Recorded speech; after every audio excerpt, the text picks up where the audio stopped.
Sono comandante da pochissimo, quindi da neanche un giorno.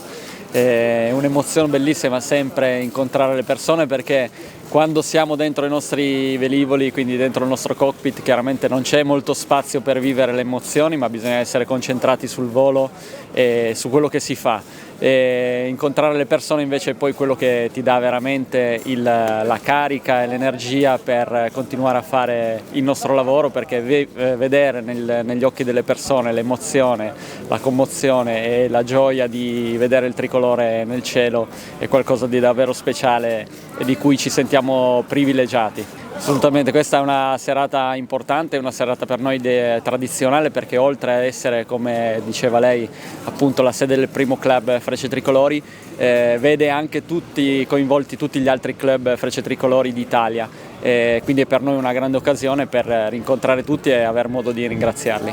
Direi una testimonianza che la nostra comunità riconosce ogni anno. In modo particolare quest'anno abbiamo l'onore di ospitare oltre al primo club Frecce Tricolori di Pieve di Soligo, tutta la pattuglia acrobatica in visita al monumento che abbiamo creato nei mesi scorsi. L'occasione in cui c'è una piccola festa nel nostro municipio per accogliere la nostra pattuglia che ritorna da un viaggio importante in America, dove ha fatto conoscere l'eccellenza dell'italianità e del volo acrobatico, e soprattutto una pattuglia che dà il senso di unità nazionale.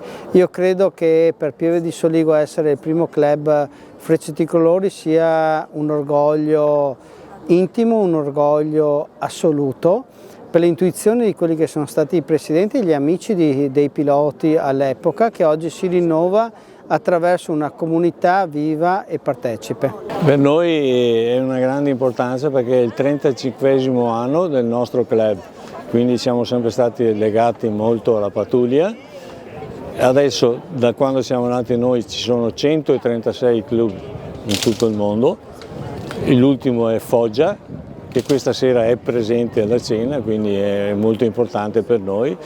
Noi siamo legati molto alle Frecce Tricolori e è un onore per noi averli qua anche stasera, anche perché abbiamo messo l'aereo in piazza, il G91, e quindi è un onore di averli sotto l'aereo questa sera assieme a noi e assieme al sindaco, che devo sempre ringraziare il sindaco di Pieve.